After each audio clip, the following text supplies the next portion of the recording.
اعوذ باللہ من الشیطان اللعین الرجیم بسم اللہ الرحمن الرحیم رب اشرح لی صدری ویسر لی امری واحلل عقدۃ من لسانی یفقہوا قولی ان اللہ وملائکتہ یصلون علی النبی یا ایہا الذین آمنوا صلوا علیہ وسلموا تسلیما اللہم صلی علی محمد وآل محمد وعجل فرجہم۔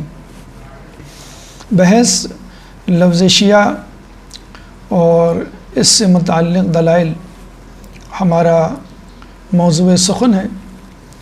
لفظ شیعہ ویسے تو علی کے ماننے والوں، مکتبہ تشیع، مکتبہ جعفریہ، مکتبہ اہل بیت سے تعلق رکھنے والے لوگوں کے لیے استعمال کیا جاتا ہے، لیکن اس لفظ سے متعلق کچھ من گھڑت داستانیں اور فضول قصے ہوشربا داستانیں منسوب کر دی گئی ہیں کہ جس کی وجہ سے یہ لفظ اختلافی لفظ اور اختلافی موضوع بن چکا ہے۔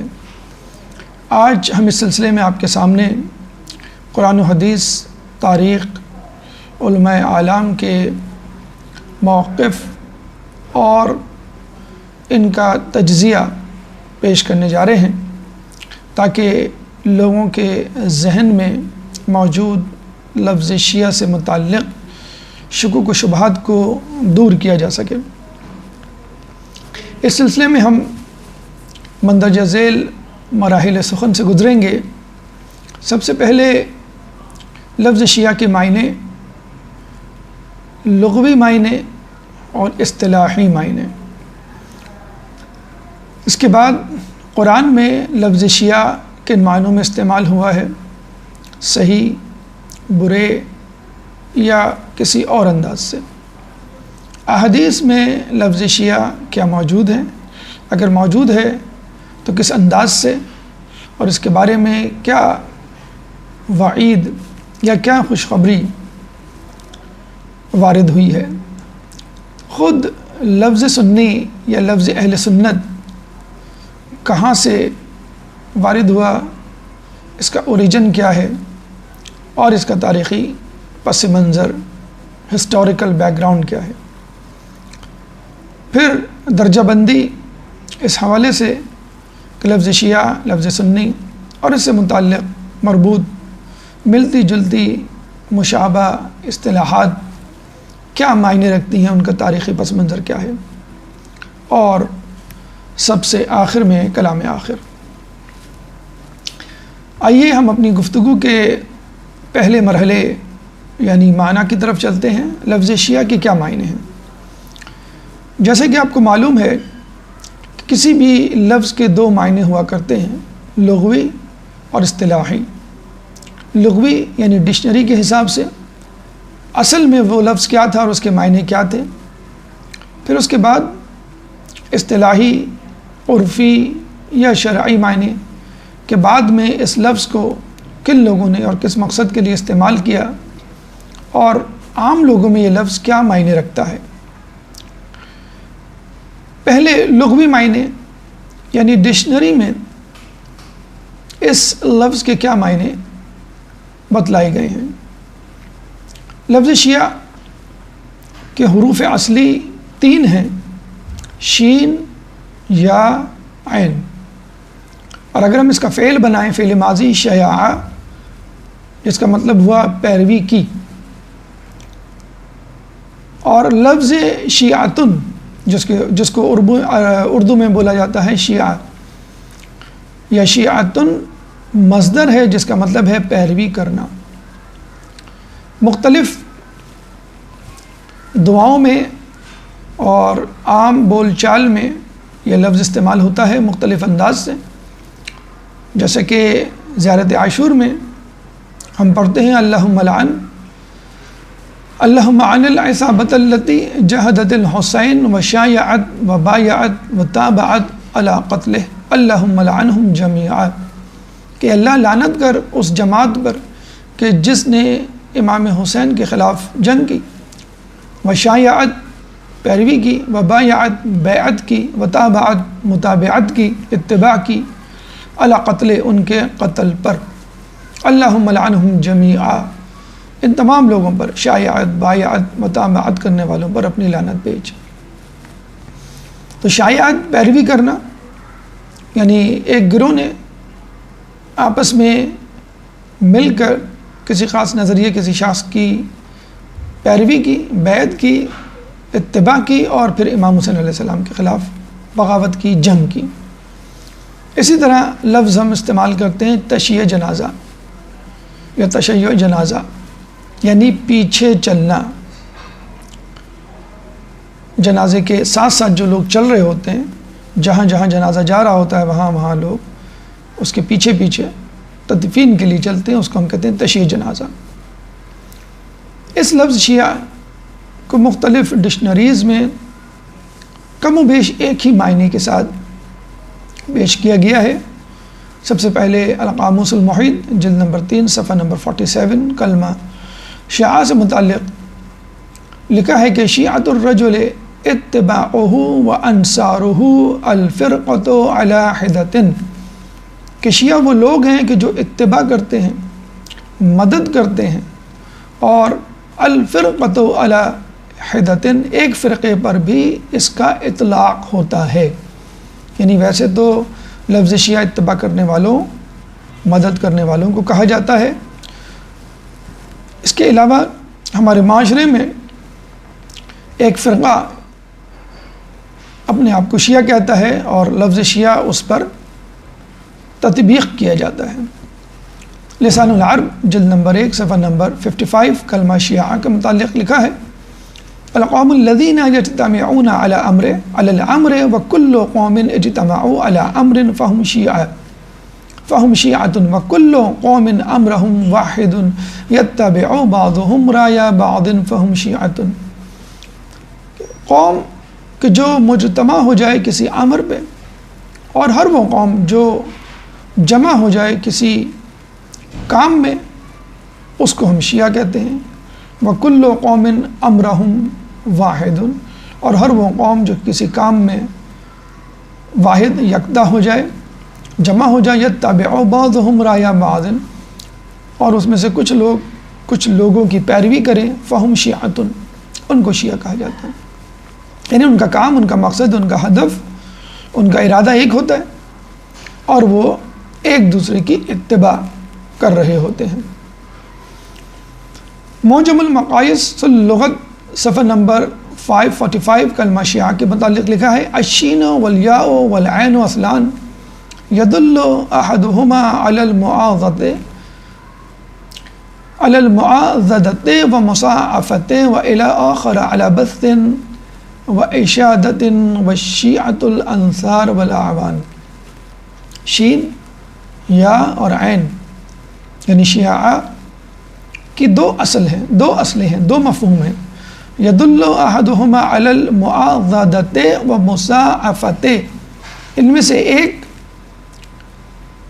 تو نصرت اور امداد پر دلالت کرتی ہے، اور دوسری اصل وإلی آخر علی بث واشادۃ، اور دوسری اصل، دوسرا مفہوم دلالت کرتا ہے ابھارنے پر اور نشر و اشاعت کرنے پہ۔ وشیعۃ الانصار والاعوان، اور شیعہ در حقیقت انصار مدد کرنے والے، اعوان ساتھی کے عنوان میں شمار ہوتا ہے۔ المصباح المنیر جلد نمبر 1 صفحہ نمبر 398 398 میں موجود ہے الاتباع والانصار وکل قوم اجتمعوا علی امر فهم شیعۃ، اتباع کرنے والے اور نصرت کرنے والے، اور ہر وہ قوم جو جمع ہو جائے کسی کام پر، اس کو ہم شیعہ کہتے ہیں۔ اقرب الموارد جلد نمبر 1 صفحہ نمبر 626 میں لکھا ہے شیعۃ الرجل اتباعہ و انصارہ شیعہ و اشیاء، کہ شیعہ وہ لوگ ہیں جو اتباع کرتے ہیں اور نصرت کرتے ہیں، اور شیعہ کی جمع شیعہ اور اشیاء بھی ہے۔ ابن اسیر اپنی کتاب النہایہ میں جلد نمبر 2 صفحہ نمبر 519 میں لکھتے ہیں اصلها من المشایعت وهي المتابعت والمتابعت، شیعہ لفظ اصل میں مشایعت سے نکلا ہے اور اس کا مطلب ہے متابعت اتباع کرنا اور متابعت اطاعت کرنا، دونوں معنوں میں جو ایک جیسے ہیں مشایعت سے منسوب کیا جاتا ہے، تو لفظ شیعہ مشایعت سے نکلا ہے۔ ابن خلدون تاریخ کے بہت بڑے محقق اپنی کتاب مقدمہ ابن خلدون صفحہ نمبر 194 میں لکھتے ہیں اعلم ان الشیعۃ لغۃ هم الصحب والاتباع، جان لو کہ شیعہ لغت میں رفقائے کار اور اتباع کرنے والوں کو کہا جاتا ہے۔ یہ سارے معنی ابھی جو ہم آپ کو بتلا رہے ہیں یہ اتباع اور رفقائے کار انصار اور اعوان کے حوالے سے ہیں، ابھی اس گروہ کو کسی خاص شخصیت سے منسوب نہیں کیا، لغوی معنی۔ علامہ وحید الزمان اہل حدیث کے بہت بڑے عالم اپنی کتاب لغت الحدیث میں جلد نمبر 2 صفحہ نمبر 162 میں رقم دراز ہیں، اصل میں لفظ شیعہ گروہ کو کہتے ہیں، جو شخص کسی کی مدد کرے اور اس کی جماعت میں شریک ہو جائے وہ اس کا شیعہ کہلائے گا، یعنی ایک گروہ ہے اور وہ گروہ کسی خاص مقصد، کسی خاص کام اور کسی خاص ہدف کے لیے کسی کی مدد کر رہے ہوتے ہیں جماعت کی شکل میں، اس جماعت میں موجود ہر شخص شیعہ کہلائے گا اس شخصیت کا۔ علامہ راغب اصفہانی اپنی مشہور کتاب مفردات القرآن کہ جس میں قرآن کے الفاظ کی تشریح، توضیح اور تفسیر موجود ہے، جلد نمبر 1 صفحہ نمبر 563 میں لکھتے ہیں وہ لوگ جن سے انسان قوت حاصل کرتا ہے اور وہ اس کے ارد گرد پھیلے رہتے ہیں، یعنی اس کے حمایتی ہوتے ہیں، مشکل وقت میں اس کے کام آتے ہیں، اس کی ہمت بڑھاتے ہیں، جسمانی طور پہ، مادی طور پہ، روحانی طور پہ، جذباتی حوالے سے، عقلی حوالے سے اس کے مددگار ہوتے ہیں اور اس کے ارد گرد رہتے ہیں کہ اس شخصیت کو کوئی زک نہ پہنچے، کوئی تکلیف نہ پہنچے، کوئی نقصان نہ پہنچے۔ مولانا محمد شفیع والد محترم مولانا تقی عثمانی کے معارف القرآن تفسیر میں لکھتے ہیں جلد نمبر 5 صفحہ نمبر 273 الشیع جمع ہے شیعتن کی، اور اس کے کیا معنی ہیں؟ کسی شخص کے پیروکار اور مددگار، کوئی بھی شخص اگر اس کے پیچھے کچھ لوگ اس کی پیروی کر رہے ہیں سیرت، کردار، گفتار، نظریات کی، اور اس کی مدد کر رہے ہیں اس کے نظریات اور اس کے ہدف اور اس کے مشن کو پھیلانے میں، وہ افراد اس شخص کے شیعہ کہلائیں گے۔ تمام ڈکشنریز اور کتابوں میں موجود تفسیر اور تشریح لفظ شیعہ کی ہمیں بتلا رہی ہے کہ لفظ شیعہ دراصل نام ہے اطاعت و پیروی کا، کسی بھی شخص کی اطاعت و پیروی، اچھا ہو یا برا، نصرت و مدد، نہ صرف پیروی روز و شب میں بلکہ مشکل اوقات میں اس کی مدد، اور اجتماع اور موافقت میں، ایک اجتماعی شکل ہوتی ہے ان لوگوں کی، آپس میں مشترک ہوتے ہیں، اتحاد ہوتا ہے، یگانگت ہوتی ہے، کمپیٹیبلٹی ہوتی ہے، ہوموجینس اسٹرکچر ہوتا ہے ان افراد کا جو کسی گروہ میں شامل ہوتے ہیں۔ اب جو کنکلوژن ہے، جو باٹم لائن ہے، وہ یہ کہ شیعہ افراد کا اچھا یا برا ہونا اس کے رہنما اور اس کے نظریات پر منحصر ہے۔ اگر وہ اچھے رہنما کی تقلید، مدد اور پیروی کر رہے ہوں گے تو وہ اچھے کہلائیں گے، اور اگر کسی برے رہنما کی تقلید، پیروی اور حمایت کریں گے تو وہ برے کہلائیں گے۔ اب آئیے اصطلاحی معنی کہ عرفاً عمومی طور پہ یہ لفظ کن لوگوں کے لیے استعمال ہوتا ہے؟ ویسے تو یہ کسی بھی شخص کی محبت کسی بھی شخص کے پیروکاروں کے لیے استعمال کیا جا سکتا ہے اور لفظ شیعہ کے آگے اس کا نام لکھ دیا جاتا ہے تو وہ کافی ہے. لیکن حضرت علی اور ان کے مخالفین کے درمیان جب حالت نزاع، حالت جنگ کی کیفیت آئی تو لوگوں نے اپنے آپ کو شیعہ کہلوانا شروع کیا. جو علی کے حمایتی تھی وہ اپنے آپ کو شیعان علی، اور جو علی کے مخالفین تھے انہوں نے اپنے آپ کو شیعہ یا شیعان فلاں فلاں کہنا شروع کیا. اور پھر بعد میں علی کے پیروکاروں کو اور علی کے بعد ان کے اہل بیت کے پیروکاروں کو شیعہ کہا جانے لگا، اور اس کے بعد آہستہ آہستہ یہ لفظ شیعہ علی اور ان کے اہل بیت سے محبت کرنے والوں کے لیے مخصوص ہو گیا. قاموس جلد نمبر 3 صفحہ نمبر 47 میں مصنف رقم دراز ہے کہ یہ نام شیعہ غالب آ گیا ہے اور ہر اس بات پر جو حضرت علی اور ان کے اہل بیت سے محبت رکھتا ہے، یہاں تک کہ یہ ان کے لیے مخصوص ہو گیا. ابن اسیر اپنی کتاب النہایہ میں جلد نمبر 2 صفحہ نمبر 519 میں فرماتے ہیں شیعہ نام ہے ان لوگوں کا جو حضرت علی اور ان کے اہل بیت سے عقیدت کا دعویٰ کرتے ہیں، اور یہ لفظ ان لوگوں کا نام بن گیا ہے. حضرت علی اور ان کے اہل بیت یعنی ائمہ جو حضرت علی کے بعد آئے اور جنہوں نے اصل اسلام لوگوں کے سامنے پیش کیا، اس کے بعد لوگوں کی اہل بیت سے حضرت علی کے جانشینوں سے وہی عقیدت ہو گئی جو کسی زمانے میں لوگوں کو رسول اکرم صلی اللہ علیہ وآلہ وسلم سے تھی. تو چنانچہ یہ لوگ نہ صرف علی اور اہل بیت سے محبت رکھتے تھے بلکہ عقیدت بھی رکھتے تھے. مقدمہ ابن خلدون میں صفحہ نمبر 196 میں ابن خلدون فرماتے ہیں کہ اگلے پچھلے فقہاء اور اہل کلام کی اصطلاح میں اس لفظ کا اطلاق علی اور ان کے پیروکاروں پر ہوتا ہے. یعنی پچھلے فقہاء، اگلے فقہاء، متاخرین، متقدمین اور اہل کلام، اہل مناظرہ، اہل تاریخ، اہل علم اصطلاحاً اس کا اطلاق علی اور ان کے فالوورز، پیروکاروں پر کرتے ہیں. جیسے لفظ صلاح ہے، کسی زمانے میں دعا کے لیے استعمال ہوتا تھا، اب یہ لفظ صلاح یا صلاۃ جو ہے وہ نماز کے لیے استعمال ہوتا ہے. لفظ شیعہ کسی کے لیے بھی استعمال ہو سکتا ہے، لیکن اب لفظ شیعہ علی اور ان کے پیروکاروں کے لیے مخصوص ہو کے رہ گیا ہے. علامہ وحید الزماں اہل حدیث کے بہت بڑے عالم دین، مفسر اور محدث، جنہوں نے سیاہ ستہ کی توضیحات اور تفسیرات لکھی، اپنی الگ سے ایک کتاب مرتب کرتے ہیں لغات الحدیث، جس میں حدیث میں موجود مخصوص الفاظ، ان کی تشریح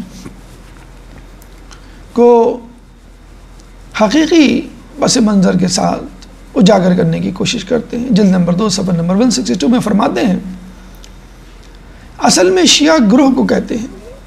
اب اس کا استعمال ان لوگوں کے لیے کیا جاتا ہے جو حضرت علی اور آپ کے اہل بیت سے محبت رکھتے ہیں. یعنی کسی بھی گروہ کو آپ شیعہ کہہ سکتے ہیں، لیکن اب یہ لفظ حضرت علی اور آپ کے اہل بیت کے چاہنے والوں، محبت کرنے والوں سے مختص ہو چکا ہے.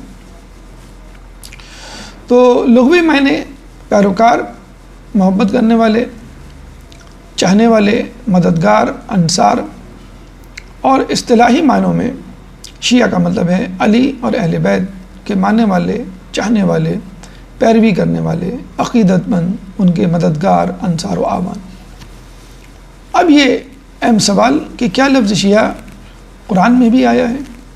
اگر آیا ہے تو کن معنوں میں؟ اچھے معنوں میں، برے معنوں میں، یا غیر جانبدار معنوں میں؟ تو ہم دیکھتے ہیں کہ لفظ شیعہ قرآن میں کئی معنوں میں استعمال ہوا ہے، یعنی غیر جانبدار معنی میں بھی، برے معنوں میں بھی، اچھے معنوں میں بھی. جیسے کہ ہم نے اصطلاحی اور لغوی معنوں سے جو نتیجہ اخذ کیا کہ یہ ڈپینڈ کرتا ہے کہ آپ کس کی پیروی کر رہے ہیں. وہ جماعت جو کسی کی پیروی کر رہی ہے اس کے نظریات کیا ہیں. اگر اچھے نظریات کا حامل شخص ہے تو ان کے شیعہ بھی اچھے کہلائیں گے. اگر برے نظریات پر شیعہ ہے تو چلنے والا تو اس کے پیروکار بھی برے کہلائیں گے۔ تو قرآن میں غیر جانبدار برے اور اچھے تینوں معنوں میں استعمال ہوا ہے۔ دو مثالیں غیر جانبدار معنی کی۔ سب سے پہلی مثال وَلَقَدْ أَرْسَلْنَا مِنْ قَبْلِكَ فِي شِيَعِ الْأَوَّلِينَ، سورہ حجر آیت نمبر 10۔ سورہ حجر قرآن کا 15واں سورہ ہے، چیپٹر 15 ورس نمبر 10۔ اللہ فرماتا ہے اور ہم نے آپ سے پہلے بھی مختلف قوموں میں رسول بھیجے ہیں۔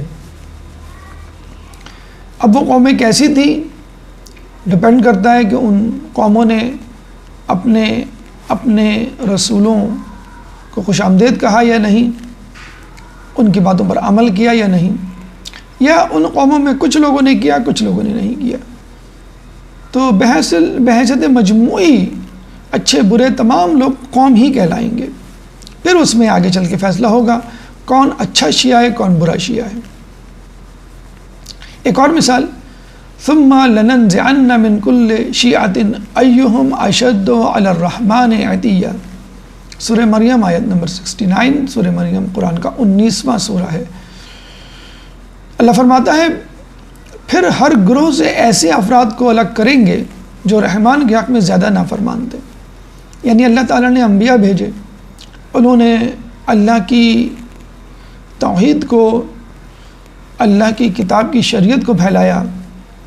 جن لوگوں نے اپنے اپنے رسولوں کی اتباع کی وہ اللہ کے فرما بردار ٹھہرے، اور جنہوں نے نافرمانی کی وہ اللہ کے رحمان کے نافرمان ٹھہرے۔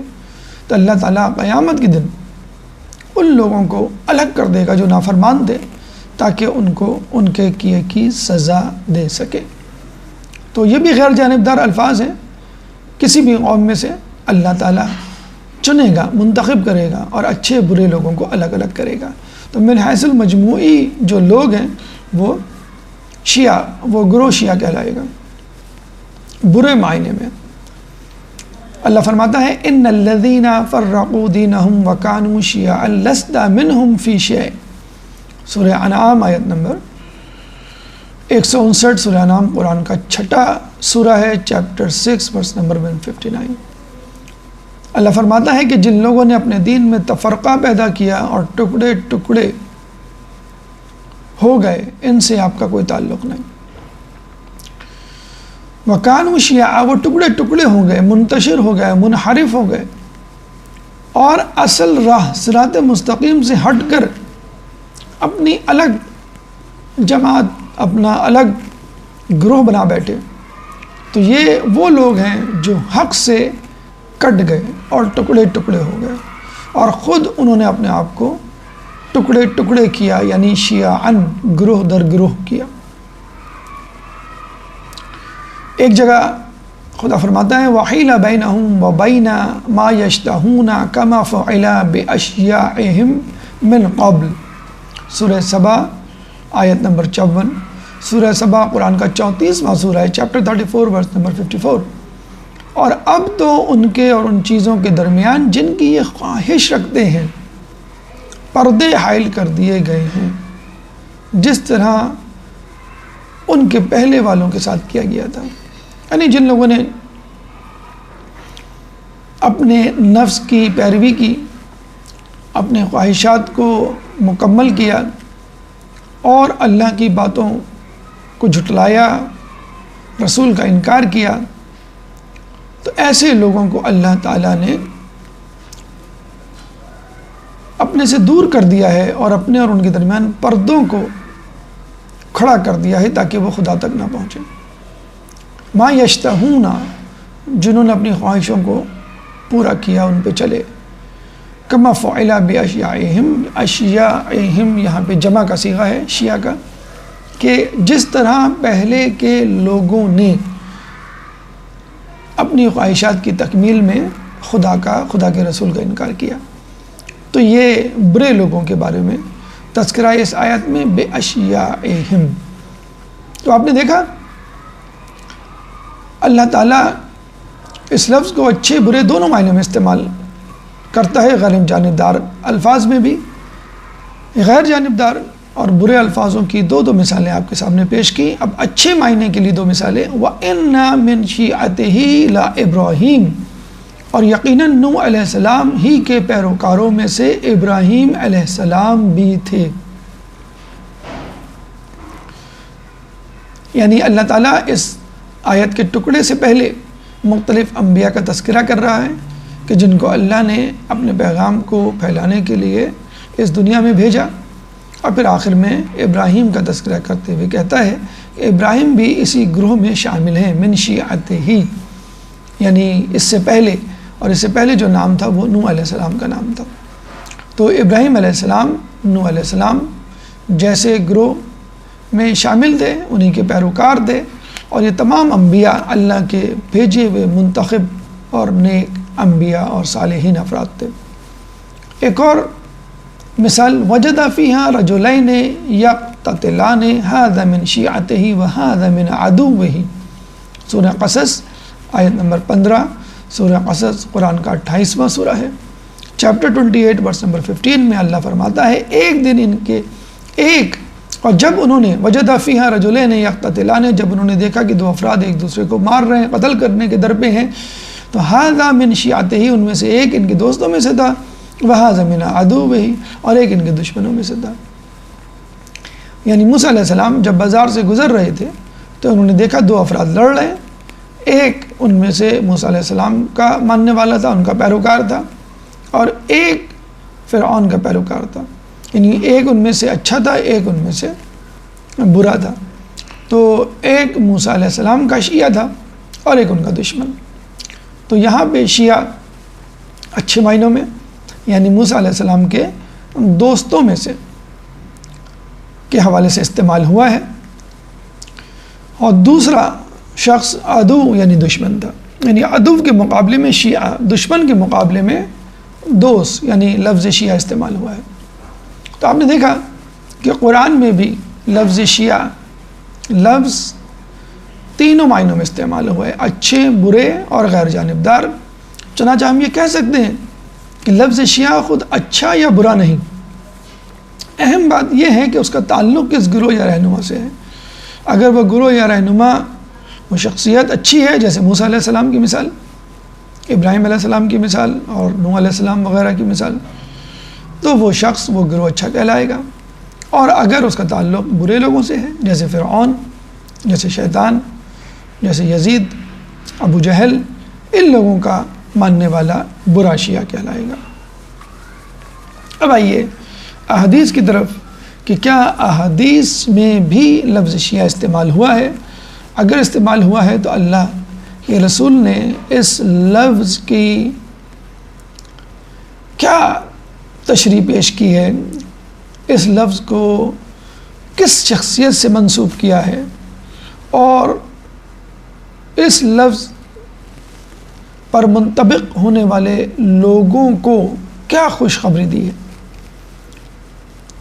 جلال الدین سیوطی کی تفسیر در منصور میں ایک روایت سورہ بینہ کی آیت نمبر 7 کے ضمن میں پیش کی گئی ہے۔ سورہ بینہ قرآن کا 58واں سورہ ہے، چیپٹر 98 ورس نمبر 7۔ ان ابن عباس قال لما نزلت هذه الآية ان الذين آمنوا وعملوا الصالحات اولئك هم خير البرية قال رسول الله لعلي هو انت وشيعتك يوم القيامة راضين مرضيين۔ ابن عباس سے روایت ہے کہ انہوں نے کہا کہ جب یہ آیت اتری، کون سی آیت؟ سورہ بینہ کی آیت نمبر 7، ان الذین آمنوا وعملوا الصالحات اولئک هم خیر البریہ۔ ان الذین آمنوا، جو لوگ ایمان لائے، وعملوا الصالحات، اور جنہوں نے نیک اعمال کیے، اولئک هم خیر البریہ، وہ بہترین مخلوقات میں سے ہیں۔ رسول اللہ نے اس آیت کے اترنے پر کہا، قال رسول اللہ، اللہ کے رسول نے کہا، لعلی، یہ علی ہیں، هو انت وشیعتک، جو خود، یعنی علی کی طرف مخاطب ہو کے کہا کہ تم، وانت وشیعتک، تم اور تمہارے شیعہ، یوم القیامہ راضین مرضیین، جو روز قیامت راضی اور مرضیین میں شامل ہوں گے۔ راضیین یعنی جو اللہ سے راضی ہیں، مرضیین جن سے اللہ راضی ہے۔ تو اللہ کے رسول نے اس آیت میں موجود لفظ خیر البریہ کے لیے کیا کہا؟ ہوا انتا، علی کی طرف مخاطب ہوتے ہوئے کہا، اے علی ہوا انتا و شیعتک، خیر البریہ تم ہو اور تمہارے شیعہ ہیں قیامت میں جو اللہ سے راضی ہوں گے اور اللہ ان سے راضی ہوں گے۔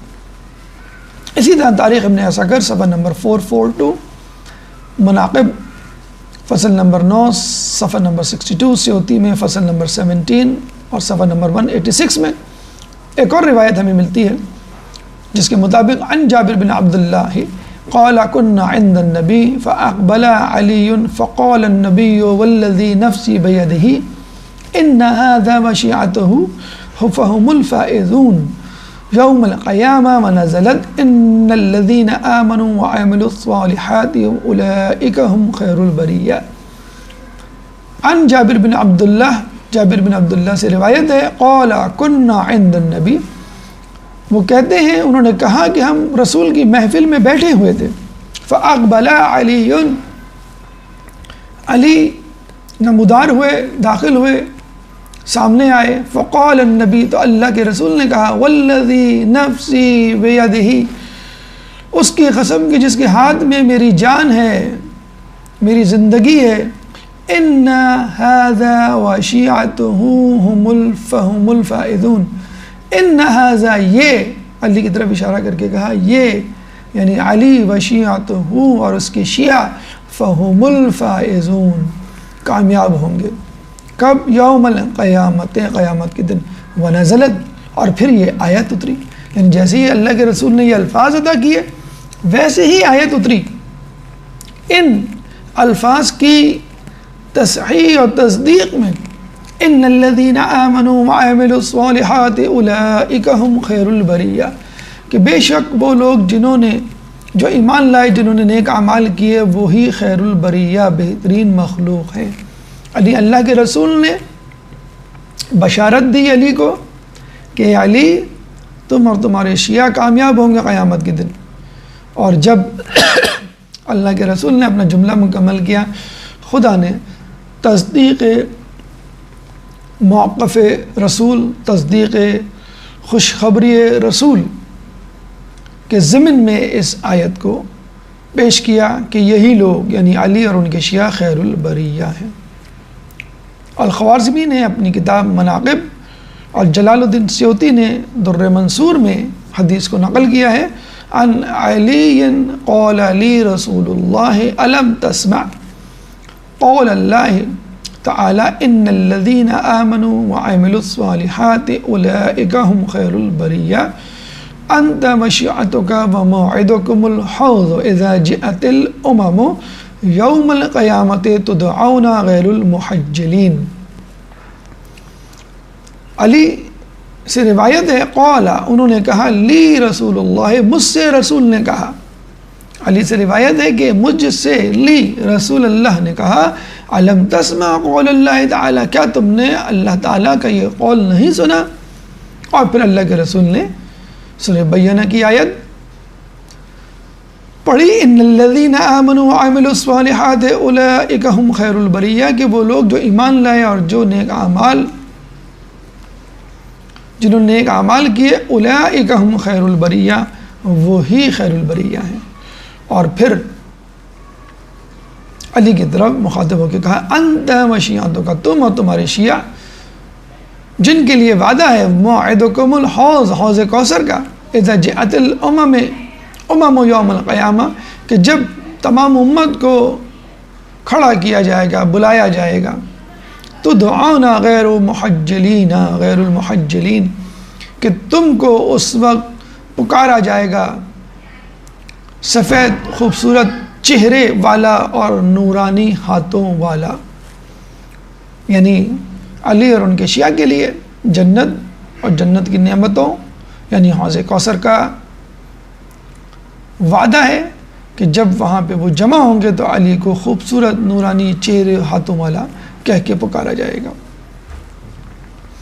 فخر الاسلام نجم الدین ابو بکر فی مناقب صحابہ میں فرماتے ہیں ان ام سلمہ قالت ان فاطمہ بنت رسول اللہ ومعها علی فرفع رسول اللہ الیہ راسہ قال ابشروا یا علی انت وشیعتک فی الجنہ۔ ام سلمہ فرماتی ہیں کہ جب فاطمہ بنت رسول اللہ اور ان کے ساتھ علی آئے فرفع رسول اللہ الیہ راسہ، تو اللہ کے رسول نے اپنا سر بلند کیا ان کی طرف اور کہا ابشروا یا علی، علی تمہیں مبارک ہو، انت وشیعتک فی الجنہ، تم اور تمہارے شیعہ جنت میں ہوں گے۔ اب یہاں بھی ایک سوال ہمارے ذہن میں اٹھتا ہے، اتنی تواتر سے، اتنی کثرت سے احادیث میں اللہ تعالیٰ کے رسول اللہ نے کیوں اسپیسیفکلی علی اور ان کے شیعوں کے بارے میں جنت کا وعدہ، حوض کوثر کا وعدہ، کامیابی کا وعدہ مذکور کیا ہے؟ کیا نیک اعمال کافی نہیں ہے جنت میں جانے کے لیے؟ تو رسول اللہ نے معیار جنت نیک اعمال کو کیوں نہیں قرار دیا؟ علی اور ان کے شیعہ کو معیار جنت کیوں قرار دیا؟ کیوں؟ کیونکہ امت میں عنقریب 73 فرقے بننے والے تھے رسول اللہ کے بعد، اور آپ کو معلوم ہے ہر شخص 73 فرقوں میں دعویدار ہے کہ ہم قرآن والے ہیں، ہم قرآن پہ چلنے والے ہیں، ہم حقیقی اسلام کے دعویدار ہیں، ہم حقیقی اسلام کے علم بردار ہیں، ہم نیک اعمال کرنے والے ہیں، ہم نماز پڑھنے والے، روزہ رکھنے والے، ہر فرقے کا یہ دعویٰ ہے۔ اب ایک شخص جو نیا مسلمان ہو، وہ کس فرقے کو صحیح سمجھے، اس کی کیا نشانی ہوگی؟ اور کیا اللہ کے رسول نے ان 73 فرقوں میں سے ناجی فرقہ، جنتی فرقہ، ہم الفائزون، کامیاب فرقے والے فرقے کی کوئی نشانی بیان کی ہے؟ اللہ کے رسول نے فرمایا علی مع القرآن والقرآن مع علی لن یفترقا حتی یرد علی الحوض۔ امام حاکم نے فی مستدرک، اپنی کتاب مستدرک میں جلد نمبر 3 صفحہ نمبر 24 میں کہا ہے علی مع القرآن، رسول فرماتے ہیں علی کے بارے میں علی قرآن کے ساتھ ہیں، والقرآن مع علی، اور قرآن علی کے ساتھ، لن یفترقا حتی یرد علی الحوض، اور یہ دونوں جدا نہیں ہوں گے جب تک حوض کوثر پر ملاقات نہ کر لیں، وارد نہ ہو جائیں۔ اب دیکھیے ہر فرقہ 73 فرقوں میں یہ کہتا ہے کہ ہم قرآن پر عمل کرنے والے ہیں، لیکن ایک قرآن ہونے کے باوجود 73 فرقے۔ اب یہ کیسے فیصلہ ہوگا کہ کون سا فرقہ صحیح ہے؟ اب یہ بات تو طے ہو گئی کہ فقط قرآن کافی نہیں، کیونکہ قرآن کافی ہوتا حقیقت تک پہنچنے کے لیے تو ایک قرآن کے ہوتے ہوئے 73 فرقے نہیں ہوتے۔ کوئی چیز ہے جو امت اور قرآن کے درمیان گمشدہ ہے، جسے کہتے ہیں نا کہ missing piece of a puzzle between us and the Quran, اور وہ ہے استاد قرآن، یعنی اس قرآن کی تشریح کرنے والا استاد جو قرآن پڑھ کے ہمیں سمجھائے گا، بتلائے گا کہ قرآن میں کیا ہے اور کس طرح ہے اور اس پہ کس طرح عمل کرنا ہے۔ تو قرآن پر عمل کرنے والا رسول کے بعد کون شخص ہوگا؟ علی قرآن کے ساتھ ہیں اور قرآن علی کے ساتھ ہیں۔ تو رسول اللہ کے بعد اگر امت میں فرقہ ہوا، جو کہ ہونا تھا، اور 73 فرقے بنے، تو اللہ کے رسول نے علی کی طرف اشارہ کر دیا تھا کہ دیکھو علی وہ واحد شخص ہوں گے کہ جو قرآن کی طرف تمہیں بلائیں گے۔ علی کے مقابلے میں اگر کوئی تمہیں دعوت دے تو سمجھ لو وہ قرآن سے ہٹ کر دعوت دے رہا ہے۔ القرآن مع علی و علی مع القرآن، شاہ اسماعیل شہید کتاب منصب امامت صفحہ نمبر 79 پر لکھتے ہیں قرآن علی کے ساتھ ہے اور علی قرآن کے ساتھ ہے۔ یہ حدیث کسی اور صحابی کے لیے نہیں کہ فلاں صحابی قرآن کے ساتھ ہیں، قرآن ان کے ساتھ ہے، صرف علی کے لیے ہے۔ اس کا مطلب کیا ہوا؟ علی سے اگر کسی صحابی نے، علی سے اگر کسی شخصیت نے مخالفت کی، اختلاف کیا، تو ہمیں اس صورت میں علی کا ساتھ دینا چاہیے، کیونکہ علی قرآن کے ساتھ ہوں گے۔ یہ بھی عین ممکن ہے کہ وہ شخص جو علی کے خلاف ہو سکتا ہے وہ قرآن کو غلط سمجھ رہا ہو، اور تاریخ میں بہت سے ایسے افراد شخصیات ہمیں ملتی ہیں کہ جنہوں نے دھوکہ کھایا، غلطی کی اور بعد میں علی سے معافی مانگی، ان کی بیعت کی اور ان کے ساتھ اسلام کی شجر کی آبیاری کی۔ رسول نے علی کے بارے میں فرمایا اللہم ادر الحق معاہ حیث دار۔ شاہ اسماعیل شہید نے منصب امامت صفحہ نمبر 79 میں فرمایا کہ رسول کی حدیث ہے اللہم ادر الحق معاہ حیث دار۔ یہ دعا ہے رسول کی علی کے لیے، اے اللہ حق کو اس طرف موڑ دے جہاں پر علی مڑے۔ یعنی حق جس کو لوگ حق سمجھ رہے ہیں وہ باطل ہو سکتا ہے، لیکن علی ناحق نہیں ہو سکتے، باطل پہ نہیں ہو سکتے۔ یعنی آپ سمجھ رہے ہیں کہ حق فلاں جگہ ہے لیکن وہاں پر علی موجود نہیں، تو سمجھ جائیے جس کو آپ حق سمجھ رہے ہیں وہ حق نہیں ہے۔ اسی لیے اللہ نے یہ نہیں کہا، اللہ کے رسول نے، کہ علی کو وہاں موڑ دے جہاں پر حق ہو۔ اس کا مطلب ہے اس کا امکان موجود ہوتا کہ حق کہیں علی کہیں نہیں۔ حق سمجھ کر کسی چیز سے لوگ دھوکہ کھا سکتے ہیں لیکن علی سے کوئی دھوکہ نہیں کھا سکتے۔ چنانچہ اللہ کے رسول دعا کر رہے ہیں کہ حق کو اس طرف موڑ دے جس طرف علی مڑے۔ یعنی علی کسی صورت میں صراط مستقیم سے الگ نہیں ہو سکتے۔ ہاں قرآن کی تفسیر، تشریح، توضیح، معنی اور جس کو آپ حق سمجھ رہے ہیں وہ حق سے ہٹ کر ہو سکتا ہے۔ پھر رسول فرماتے ہیں علی منی وانا منہ وہو ولی کل مؤمن۔ شرح مشکات کا ترجمہ مشکات المصابیح جلد نمبر 8 صفحہ نمبر 417 کہ علی مجھ سے ہیں اور میں علی سے ہوں، وہو ولی، وہ ولی ہیں کل مؤمن، تمام مومنین کے۔ ولی یعنی مولا، ولی یعنی سرپرست، جس کا اعلان غدیر میں اللہ کے رسول نے کیا، من کنت مولا ہوں فعلی مولا، کہ میں جس کا مولا علی اس کا مولا۔ جس طرح تم مجھے اپنی جانوں پر سب سے زیادہ اولا اولیت دیتے ہو، اسی طرح علی بھی میرے بعد تمہارے اوپر مقدم ہوں گے۔ تو علی کی اولیت، علی کی مولائیت، علی کی ولایت ثابت شدہ ہیں اور علی کا قرآن کے ساتھ ہونا بھی ثابت شدہ ہے۔ اسی لیے اللہ کے رسول نے علی کے لیے دعا کی رحم اللہ علی اللہم ادر الحق معاہ حیث دار۔ ترجمہ شرح مشکات المصابیح جلد نمبر 8 صفحہ نمبر 449۔ اے اللہ رحم کر علی پر اور حق کو اس طرف موڑ دے جس طرف علی مڑے۔ یعنی علی اگر کسی مشکل میں ہو، پریشانی میں ہو تو ان کی مدد کر، اے اللہ ان کی ہمت بڑھا، اور جس کو لوگ حق سمجھ رہے ہیں اس سے لوگوں کو علی کی طرف متوجہ کر دے، اور جس کو وہ حق سمجھ رہے ہیں وہ خود علی کی طرف پلٹ آئے۔ خود امام علی تاریخ طبری جلد نمبر 3 میں موجود ہے کہ جب جنگ صفین سے واپس ہو رہے تھے تو آپ نے فرمایا تھا اس امت میں 73 فرقے ہو کر رہیں گے، بدترین فرقہ وہ ہوگا جو میرا دشمن ہوگا۔ یعنی مسلمانوں میں جنگیں ہو رہی تھیں، دین فرقہ در فرقہ اور گروہ در گروہ ہوتا جا رہا تھا، تو مولا نے کہا ابھی تو فقط 2 فرقے ہیں، آنے والے زمانے میں 73 فرقے ہوں گے، ہم کیسے پہچانیں گے کہ بدترین فرقہ کون ہے؟ علی یا قرآن سے، اسلام سے، اللہ کے رسول سے دور کون سا فرقہ ہے؟ وہ جو علی کا دشمن ہوگا، جو علی سے دور ہوگا، جو علی کا مخالف ہوگا۔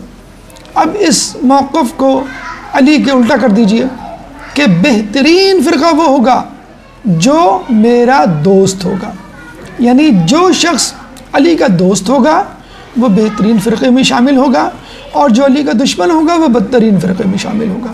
جو جتنا بڑا دشمن ہوگا اتنا ہی حق سے دور ہوگا، اور جو جتنا بڑا دوست ہوگا وہ حق کے قریب ہوگا۔ یہ ہے ایک سمپل تجزیہ، آسان طریقہ علی تک پہنچنے کا۔ اس لیے اللہ کے رسول نے اپنی بات ایک فارمولہ پیش کر دیا تھا علی اور علی کے اہل بیت کی صورت میں، انی تارکن فیکم الثقلین کتاب اللہ وعطرتی اہل بیتی ما ان تمسکتم بہما لن تضلوا بعدی، میں اپنے پیچھے دو گراں قدر چیزیں چھوڑے جا رہا ہوں، کتاب اللہ اور میری عطرت، میرے اہل بیت، ما ان تمسکتم بہما، اگر تم ان کے ساتھ تمسک اختیار کیے رہتے ہو، لن تضلوا بعدی، تو تم کبھی گمراہ نہیں ہوگے۔ کوئی حدیث ہمیں نہیں ملتی کہ جس کے بارے میں اللہ کے رسول نے کسی شخص، کسی خاندان کی طرف اشارہ کیا ہو کہ تم فلاں شخص، فلاں خاندان سے مربوط، منسلک اور ملحق ہو جانا، اٹیچ ہو جانا، تو تم کبھی گمراہ نہیں ہوں گے۔ لیکن اپنے اہل بیت، علی کے خاندان، علی کے جانشین کے حوالے سے کہا کہ یہ میرے اہل بیت ہیں، اگر تم ان سے اٹیچ رہو گے، ملحق رہو گے، چاہے ان سے دور ہو، چاہے ان کے بعد کے زمانے میں پیدا ہو، لیکن ان سے راضی رہنا، ان کے نظریات پر قائم رہنا تمہیں گمراہی میں مبتلا نہیں کرے گا۔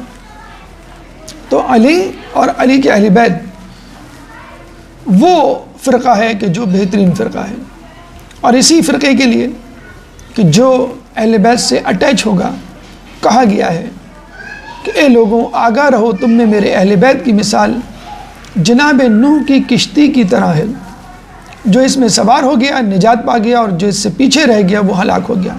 مشکات المصابی، جو مشکات کی تشریح ترجمہ ہے، جلد نمبر 8 صفحہ نمبر 493 کہ اہل بیت نوح کی کشتی کی مانند ہے، جو اہل بیت کے ساتھ ہو گیا وہ بالکل ایسی ہے کہ جو نوح علیہ السلام کے زمانے میں نوح علیہ السلام کی کشتی میں سوار ہو گیا۔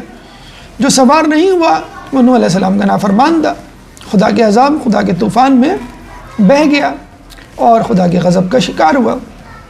چنانچہ آج کل کے دور میں جہاں کفر و ارتداد، منحرفات اور غالی اور غیر اسلام نظریات کی بھرمار ہے، اس میں اہل بیت کا دامن ہمارے لیے نوح کی کشتی کی مثل رکھتا ہے۔ اگر ہم اہل بیت کے ساتھ شامل ہو گئے گویا ہم نوح کی کشتی میں سوار ہو گئے۔ کہتے ہیں کہ بہت بڑے اپنے دور کے شیعہ مرجع سید عبد الحسین شرف الدین موسوی نے ایک دفعہ اپنے زمانے میں کتاب لکھی المراجعات، جس کا اردو ترجمہ دین حق کے نام سے موجود ہے۔ اس کتاب میں انہوں نے اہل سنت کتابوں سے ان 40 احادیثوں کو جمع کیا ہے جو فقط شیعان علی کے فضائل کے بارے میں، علی کے فضائل کے بارے میں نہیں، شیعان علی یعنی وہ افراد جو علی کے شیعہ ہیں، علی کے پیروکار، علی کے انصار، علی کے مددگار، علی کے حامی، ان کے فضائل کے بارے میں خود رسول فرما رہے ہیں جو علی کی پیروی کرے گا، جو علی کی اتباع کرے گا، قیامت کے دن اللہ تعالیٰ ان کو کامیابی کے مرتبے پر، جنت کے مقامات پر فائز کرے گا اور ان سے راضی ہوگا۔ یہی لوگ وہ لوگ ہیں جو خیر البریہ ہیں، یہی لوگ کامیاب لوگ ہیں۔ لفظ شیعہ کی اہمیت مسلم ہے، اور یہاں تک کہ گفتگو میں یقیناً آپ کے اذہان میں لفظ شیعہ کی اہمیت و فضیلت و مقام و مرتبہ واضح ہو گیا ہوگا، اور یہی لفظ شیعہ تحقیق کرنے والوں کے سامنے اپنی اہمیت منواتوا نظر آتا ہے، اور اتنا زیادہ تقویت اور طاقت کا حامل ہے کہ لوگوں نے شیعہ یعنی علی کے حمایتی کے طور پہ اپنے آپ کو پیش کیا اور کہا کہ یہ لفظ شیعہ خود ہمارے اوپر صادق آتا ہے۔ جیسا کہ آپ نے سنا ہوگا مولا علی کی حدیث ہی ہے کہ علم کی فضیلت کے لیے کافی ہے کہ جس کے پاس نہیں ہوتا وہ بھی اس کا دعوے دار ہوتا ہے۔ تو جو شیعہ نہیں ہیں انہوں نے بھی اپنے آپ کو شیعہ کہنا شروع کر دیا، کیونکہ اس لفظ شیعہ میں جاذبیت، طاقت، حقیقت اور حق اتنا چھپا ہوا ہے کہ قرآن سے بھی ثابت ہے، حدیث سے بھی ثابت ہے، اصطلاحی اور لغوی معنوں میں بھی مسلم ہے۔ ابن حجر عسقلانی سوائق محرقہ جو کہ انہوں نے شیعہ مذہب کے خلاف لکھنے کی کوشش کی، لیکن بہت ساری باتیں ایسی اس میں لکھ گئے کہ جو خود ہمارے مذہب شیعہ کی حقانیت پر دلیل ہے۔ وہ فرماتے ہیں شیعۃ اہل بیت ہم اہل سنت والجماعت لانہم الذین احبوہم کما امرہم، کہ اہل بیت کے شیعہ ہم اہل سنت والجماعت، یہ وہی تو ہیں جو اہل سنت والجماعت یعنی ہم ہیں۔ اہل بیت کے شیعہ دراصل ہم اہل سنت والجماعت ہیں۔ کیوں؟ لأنہم الذین احبوہم کما امرہم، کیونکہ ہم ان سے ویسے ہی محبت کرتے ہیں جیسا کہ حکم دیا گیا ہے۔ یعنی لفظ شیعہ کا اطلاق وہ کہتے ہیں کہ ہم پر ہونا چاہیے، کسی اور پہ نہیں۔ شاہ عبدالعزیز محدث دہلوی تحفہ اثنا عشری کے مؤلف مصنف، بہت مشہور کتاب مذہب شیعہ کے خلاف لکھی گئی، وہ خود فرماتے ہیں کہ اہل سنت کہتے ہیں شیعہ اولا، یعنی پہلے زمانے کے شیعہ ہم ہیں، اور وہ حدیثیں جو فرقہ شیعہ کی فضیلت میں وارد ہوئی ہیں ان سے مراد ہم ہیں، نہ کہ روافظ۔ یعنی شیعہ لفظ، شیعہ سے متعلق فضائل جو کہ احادیث سے ثابت ہیں، اتنے زیادہ تصدیق شدہ مسلم ہیں کہ لوگوں نے جو کہ شیعہ نہیں بھی تھے انہوں نے بھی اپنے آپ کو شیعہ کہنا شروع کر دیا۔ ایک دفعہ علامہ واحد الزماں اہل حدیث کے بہت بڑے مفسر محدث، خود لغت الحدیث کتاب الف جلد نمبر 1 صفحہ نمبر 62 میں فرماتے ہیں کہ ایک دفعہ میں نے علی کو امیر کہہ دیا، یعنی امیر المومنین جو کہ ان کا لقب ہے، تو کسی نے اعتراض کیا تو انہوں نے برملا کہا در اینچے شک، بے شک میں علی کا شیعہ ہوں۔ در اینچے شک، اس میں شک کیا ہے؟ شک کی کیا بات ہے؟ بے شک میں علی کا شیعہ ہوں، کیونکہ علی کے شیعہ کو خیر البریہ کہا گیا ہے، کیونکہ علی کے شیعہ کو ہم الفائزون کہا گیا ہے، کیونکہ علی کے شیعہ کو قیامت میں جنت کی نعمتوں سے لطف اندوز کرنے والا کہا گیا ہے۔ تو اگر کوئی اپنے آپ کو شیعہ کہتا ہے کہ تو وہ اپنے آپ کو ان تمام نعمتوں کا استحقاق شامل کرتا ہے، اپنے آپ کو مستحق سمجھتا ہے، اپنے اوپر استحقاق رکھتا ہے۔ شرح صحیح بخاری جلد نمبر 2 صفحہ نمبر 193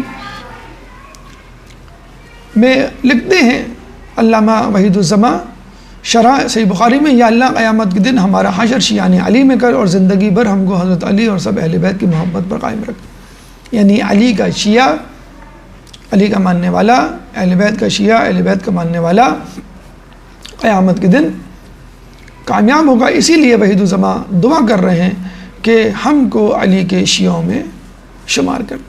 اب یہاں بھی ایک سوال ہے ان لوگوں سے کہ جو یہ کہتے ہیں کہ ہم بھی علی کے شیعہ ہیں، حالانکہ وہ عام زندگی میں عموماً شیعہ نہیں سمجھے جاتے جیسے اہل سنت کے اکابرین یا خود اہل سنت۔ ہم ان سے ایک سوال پوچھتے ہیں کہ اگر آپ اپنے آپ کو شیعہ کہتے ہیں علی کا، تو آپ کی معتبر ترین کتابوں میں علی سے مروی روایات کی تعداد اتنی کم کیوں ہے؟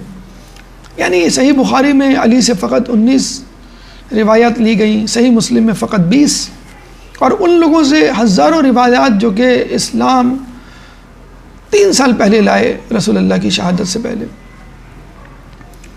اور علی جو کہ اسلام لائے نہیں بلکہ اسلام لے کر آئے، ان سے فقط 19-20 روایات۔ حالانکہ ہم دیکھتے ہیں کہ صحیح بخاری میں حریث بن عثمان جو کہ کٹر خارجی تھا اور نماز کے بعد گن گن کر امام علی پر 70 مرتبہ تبرہ کیا کرتا تھا، اس تک سے صحیح بخاری میں روایات موجود ہیں۔ اگر آپ علی کے شیعہ ہیں تو علی کے مخالفین سے روایت کیوں لیتے ہیں؟ اگر آپ علی کے شیعہ ہیں تو علی کے کلمات حکمت یا علی سے مروی احادیث آپ کی کتابوں میں وہ جگہ کیوں نہیں پاتی جو کہ دیگر افراد حاصل کیے ہوئے ہیں؟ یہاں تک ہم نے گفتگو کی لفظ شیعہ پر، اب آئیے لفظ سنی یا اہل سنت پر بھی کچھ گفتگو ہو جائے کہ یہ لفظ سنی کہاں سے آیا، اس کا اوریجن کیا ہے اور اس کے پس پردہ تاریخی حقائق کیا ہے۔ دیکھیے لفظ سنت کے معنی ہیں سیرت، شریعت، طبیعت یا طریقہ، کسی بھی شخص کا سنت رسول، سنت نبی، سنت امام، سنت عالم، کسی بھی شخص کا طریقہ روش سنت کہلائی جا سکتی ہے۔ وہی معاملہ کہ شیعہ کسی کا بھی ہو سکتا ہے، اچھا یا برا ڈپینڈ کرتا ہے شخصیت پر. سنت کسی کی بھی ہو سکتی ہے، ڈپینڈ کرتا ہے کہ کس کی سنت. اصل میں یہ لفظ سنت نہیں بلکہ سنتن ہے. سننا نہیں ہے بلکہ سنتن. سین پہ فتحہ ہے، نون پہ فتحہ ہے. اس کو لوگ سنت سمجھتے ہیں، در حقیقت یہ سنتن یعنی سال. عربی میں سنا یا سنتن سال کو کہتے ہیں. اس کا بیک گراؤنڈ فتح الباغری میں شرح صحیح بخاری جلد نمبر 2/6 صفحہ نمبر 552، استیعاب برحاشیہ اصابہ جلد نمبر 1 صفحہ نمبر 372، اور خود مولانا مودودی کی کتاب خلافت و ملوکیت میں موجود ہے. دخل معاویۃ الکوفہ وبایعہ الناس فسمى سنۃ الجماعت لاجتماع الناس وانقطاع الحرب. کہ معاویہ کوفہ میں داخل ہوا اور اس نے لوگوں سے بیعت کی. بس اس سال کو سنۃ الجماعت، اس سال کو جماعت کا سال کہا جاتا ہے. کیوں؟ لاجتماع الناس وانقطاع الحرب، کیونکہ اس سال تمام لوگ مجتمع ہوئے، کیونکہ صلح ہو چکی تھی. امام حسن علیہ السلام اور معاویہ میں جنگ بندی ہو چکی تھی، چنانچہ لوگ مجتمع ہو گئے اور کثیر تعداد معاویہ کے ساتھ ہو گئی، یعنی امام حسین کو کافی لوگ چھوڑ گئے اور جنگ بندی ہو گئی. وانقطاع الحرب، جنگ ختم ہو گئی. چنانچہ اس سال مسلمانوں کے درمیان جنگ کا اختتام ہوا، وہ یونائٹ ہو گئے. یونائٹ ہونے کا مطلب ہے بہت کم تعداد تھی جو امام حسن علیہ السلام کے ساتھ رہی، کثیر تعداد امیر شام، حاکم شام معاویہ کے ساتھ شامل ہو گئی، مجتمع ہو گئی. چنانچہ اس سال کو سنۃ الجماعت کہا جاتا ہے. سنتن کا مطلب ہے سال. سنۃ الجماعت وہ سال جب مسلمانوں کی ایک جماعت بنی، 2 جماعتوں سے، شیعہ سنی سے ہٹ کر ایک جماعت بنی. اور اس کے لیے عام الجماعت یعنی جماعت کا سال عام بھی کہتے ہیں، جیسے عام الفیل. تاریخ الخلفاء صفحہ نمبر 132 میں لفظ عام درج ہے. چنانچہ غور سے سنیے کہ یہ لفظ اہل سنۃ الجماعت تھا. ترجمہ ہوگا جماعت کے سال والے لوگ. اور جو لفظ آج ہمیں سنائی دیتا ہے وہ ہے اہل سنت والجماعت، یعنی سنت والے اور جماعت والے لوگ.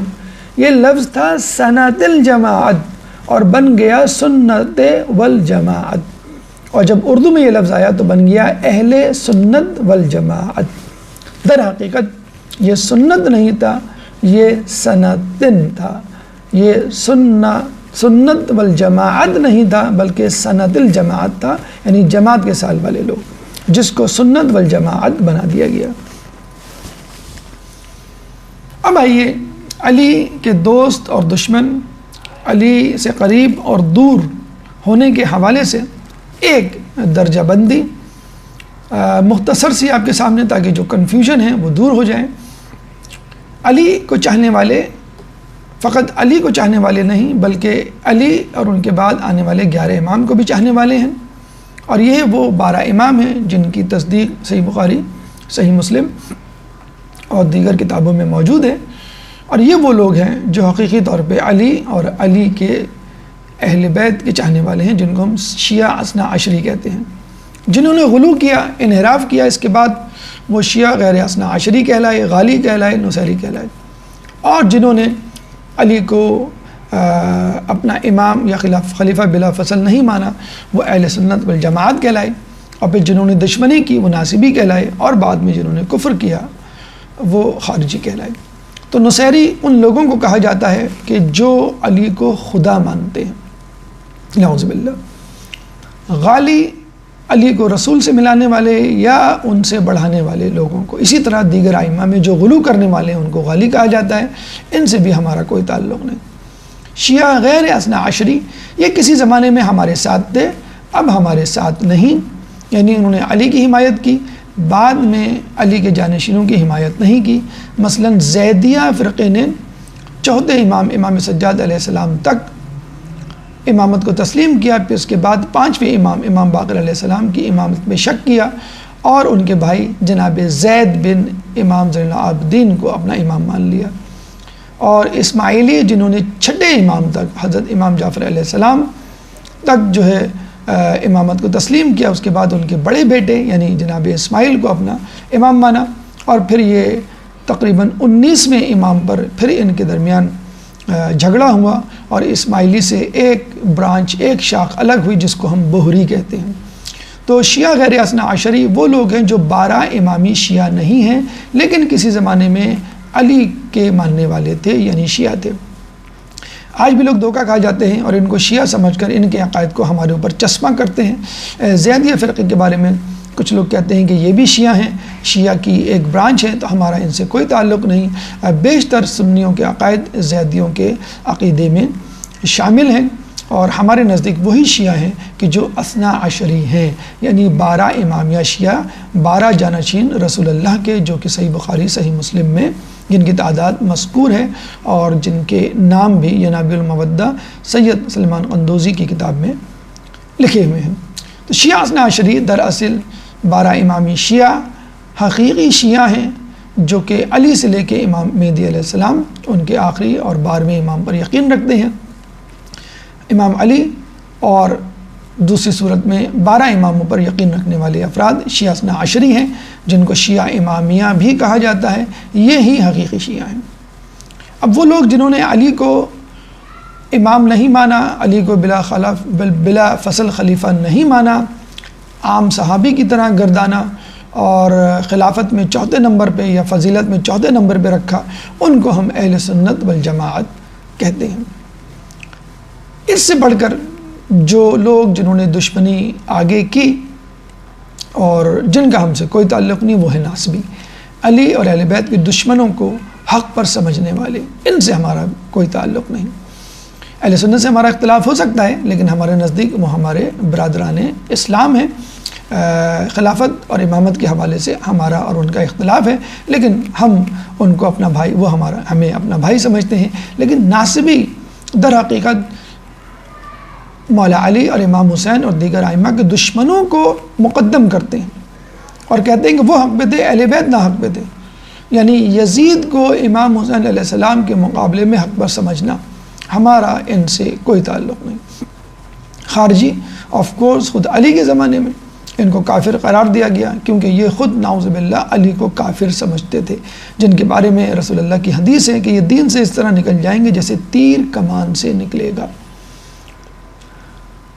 اور ان کے بارے میں یہ بھی کہا جاتا ہے کہ ان کی نمازوں کے سامنے تم اپنی نمازوں کو ہیچ سمجھو گے، ان کی قرت کے سامنے اپنی قرت کو ہیچ سمجھو گے، اور قرآن ان کے گلے سے نیچے نہیں اترے گا۔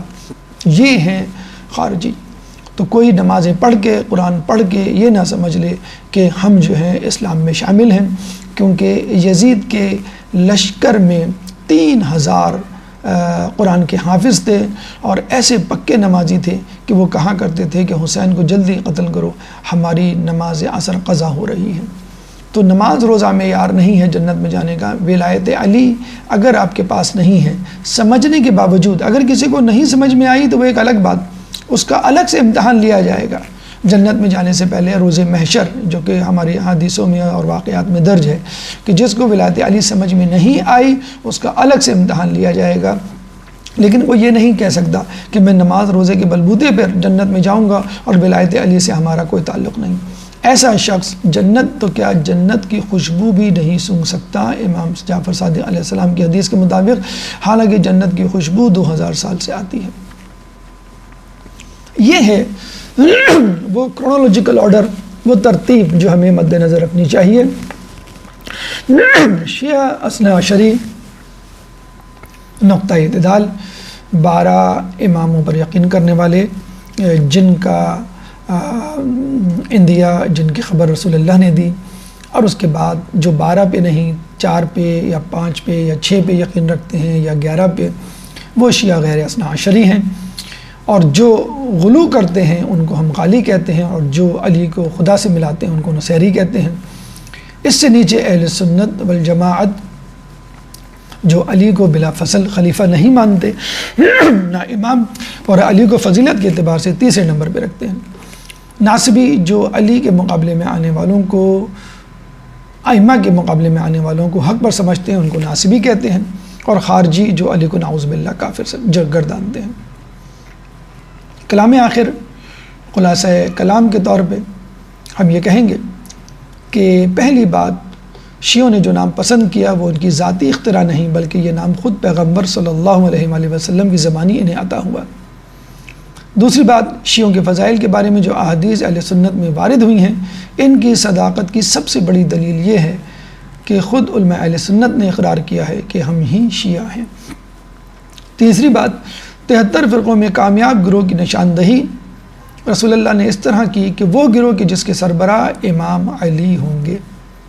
چوتھی بات، اہل سنت والجماعت اصل لفظ ہے، اور اہل سنت والجماعت نہیں بلکہ اصل لفظ اہل سنت الجماعت ہے، جس کو بگاڑ کر اہل سنت والجماعت کر دیا گیا۔ اور آخری بات، اگر رسول اللہ صلی اللہ علیہ وآلہ وسلم کی سنت پر عمل کرنا اہل سنت کہلانے کے حوالے سے ہے تو علی سب سے بڑے سنی ہیں، اور اگر علی کی حمایت کرنے والا شیعہ کہلاتا ہے تو علی کی حمایت میں سب سے پہلے رسول اللہ نے کہا من کنت مولا فہذا علی مولا، چنانچہ رسول اللہ سب سے بڑے شیعہ ہوئے۔ اللہ تعالیٰ سے دعا ہے کہ ہمیں علی کے شیعوں میں قرار دے، قیامت کے دن اہل بیت کے شیعوں میں محشور کر قیامت کے دن اہل بیت کی شفاعت سے بہرہ مند فرما، اور ہمیں ان کے انصار و اعوان میں شامل فرما۔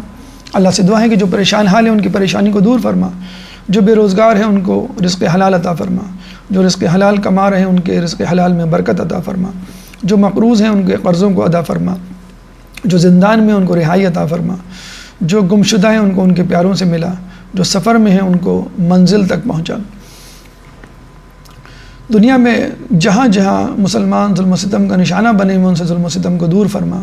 کرونا وائرس جیسی موذی متعدی بیماری میں مبتلا مسلمانوں کو ان سے نجات دلا۔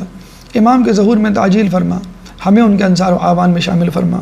ربنا تقبل منا انک انت السمیع العلیم وتب علینا انک انت التواب الرحیم برحمتک یا ارحم الراحمین۔